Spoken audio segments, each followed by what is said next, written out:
Hey, today I'm going to be making a not USDA approved at all by any means canned spiced dill pickle recipe. I found this recipe searching the internet, and I'll put the original recipe in the description. However, I put a little less sugar in mine, keep it a little healthier.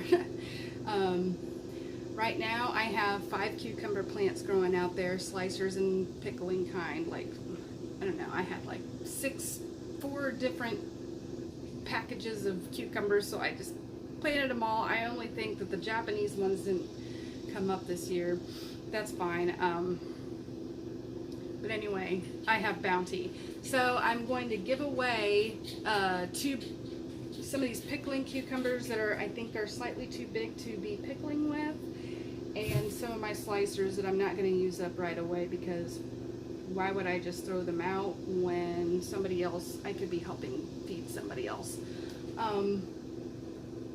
So anyway, this recipe does not call for water bath canning, no pressure canning, no steam canning, nothing like that.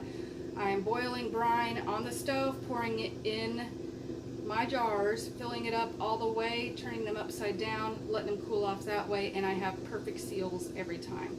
I think that I only had like 1 or 2 jars a couple years ago when I'd done this before, not sealed, and I just chucked them in the fridge and ate those first. And pickles last for a while in the fridge anyway, so I'm not scared. One thing I do have ordered to come on the way is some extra crunch from Mrs. Wage coming on, and just a disclaimer, I'll probably end up adding some of that into my pickling jars after it comes here, and I do more batches after today. I just want to keep the shelf life and, you know, well, not necessarily shelf life, but keep the crunchiness as long as possible. So let's get into it.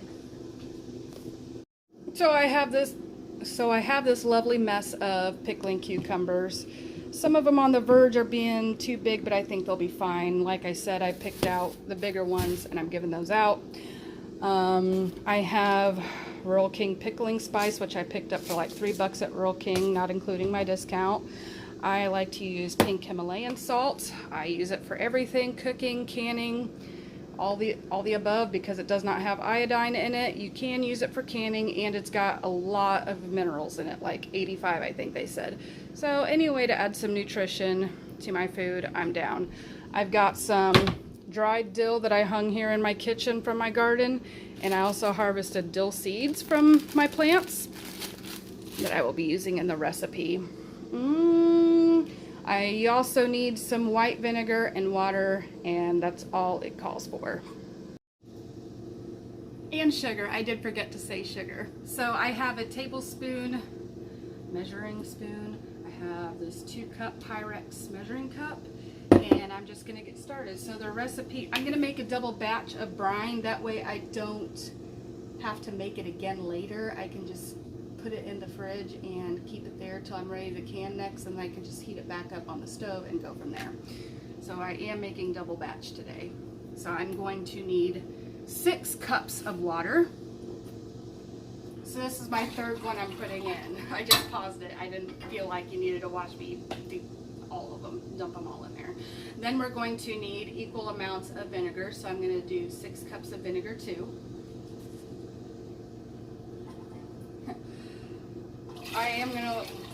I got a funny story to tell you while I'm doing this vinegar. So I made a jar of pickles for one of my higher ups at work, and she looked at the jar and she goes, "Why did you put grass in there?"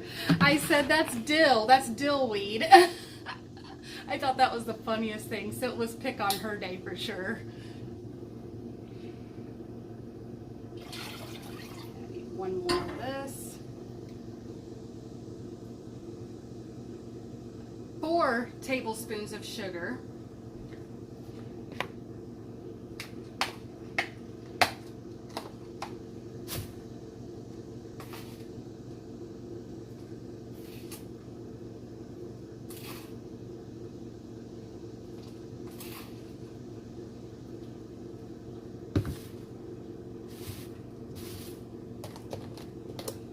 Six tablespoons of salt.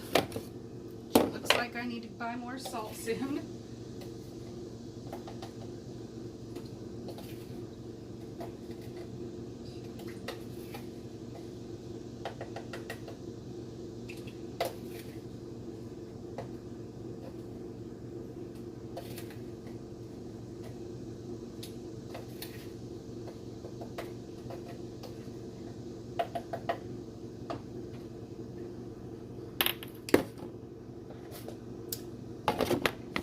And then that's it for the basic brine. At this time, I'm not going to be adding any dill or pickling spice. I do that after I fill, or you could do it before. I don't know how I'll choose to do it today. Either before or after I add the cucumbers into the jars before the brine. So I'm just going to turn this on.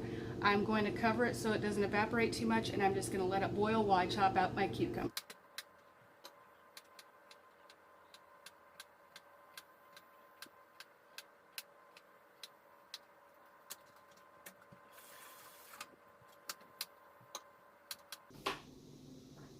I've got a pan in the sink with chicken scraps in it. I already put up some green beans from earlier, and what I snapped off I put in there, so I'm adding the cucumbers. The chickens love cucumbers, and they love tomatoes too.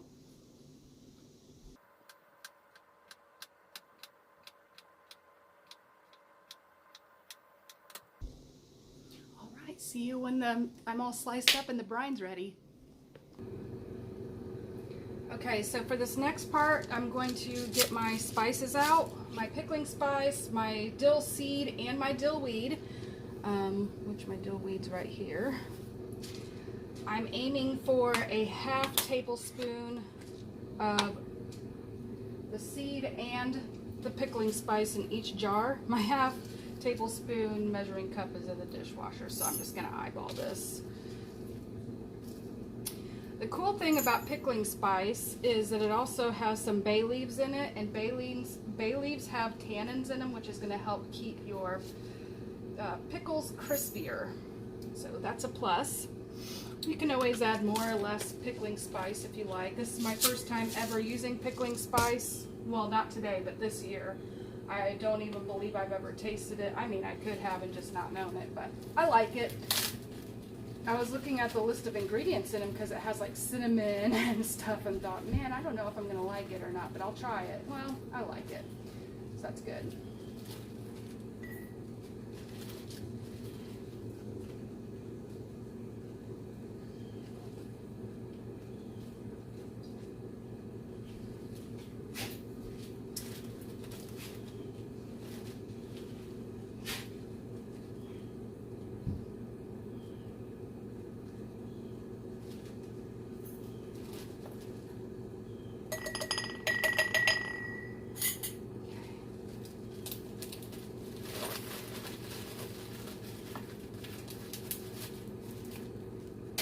I'm just going to take some sprigs of the dill weed here and just plop them in there. Looks good, looks good. Now I'm going to stick the cucumbers in each jar.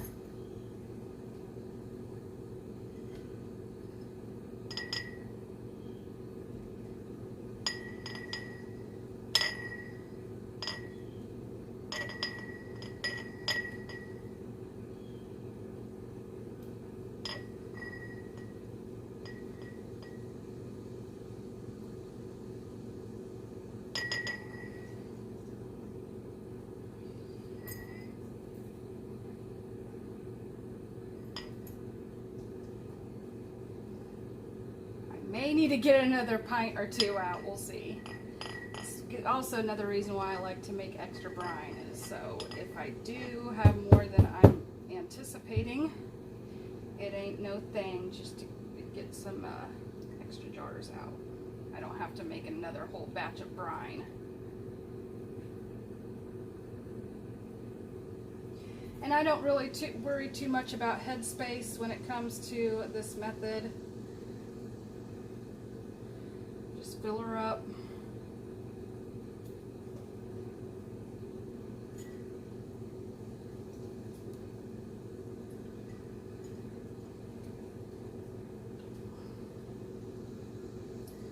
Yeah, I'm going to get a couple more jars out.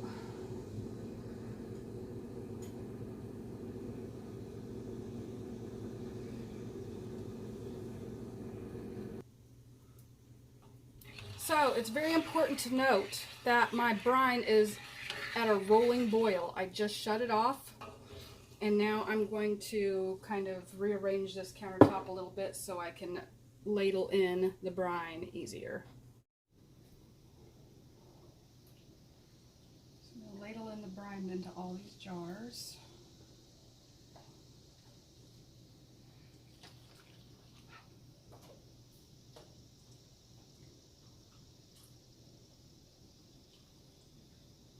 Making sure it's super full.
Now I'm going to go through and try to remove some air bubbles out of the jar simply by sticking the spacer in there. The reason why I'm doing this is to help all the brine settle down, so that way the brine is covering all of the cucumbers. You know, I'll probably end up having to top off with some more brine. So I want all this brine to settle into those spaces.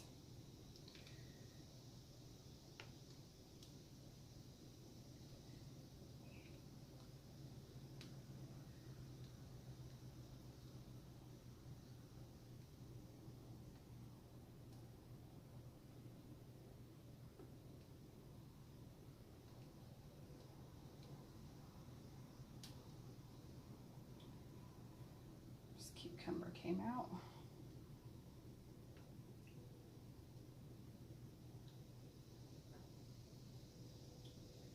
Okay, now I'm going to top off with a little more brine. Like I said, we're making this super full.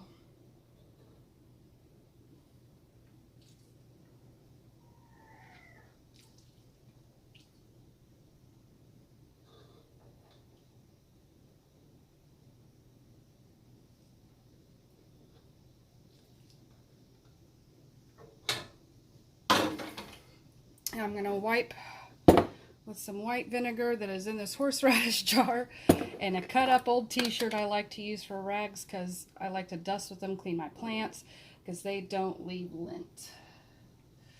And so I like to clean my jars with them too. That and old hospital gowns.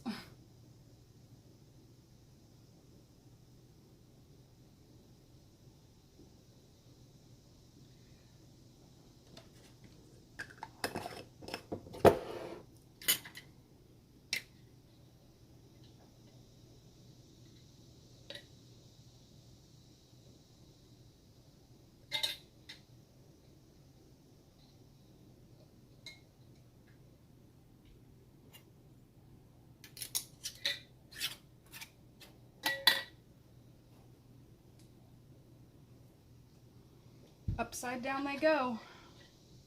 Get those rings on hand tight. They don't have to be super tight that you have to break your neck just to try to unscrew them or screw them on. Just a little hand tight is good. We just don't want them leaking everywhere.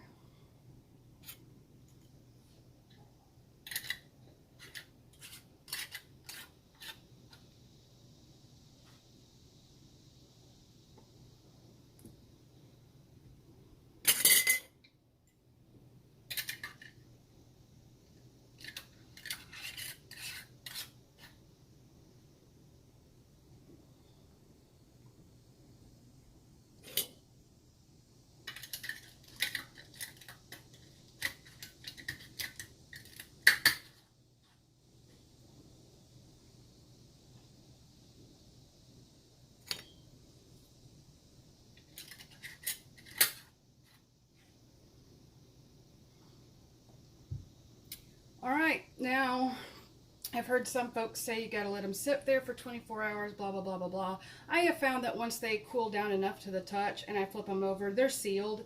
And so I'll go ahead and label them at least, and I might move them over to where I plan on storing them. I might move them on my dining room table like a lot of my canned goods are for right now because, well, I got to clean out my laundry room pantry. So, yeah. Anyway, I like to stick the date on there, so I use the first, what I've made first out first, especially since I don't have any extra crunch or anything like that in there. I don't know how much bay leaf is actually in there, you know, so whatever. Plus, it's good practice to do that anyway, despite my excuses. So I hope you enjoyed today's video, and thank you for stopping by, because I love you, and so does Jesus. God bless.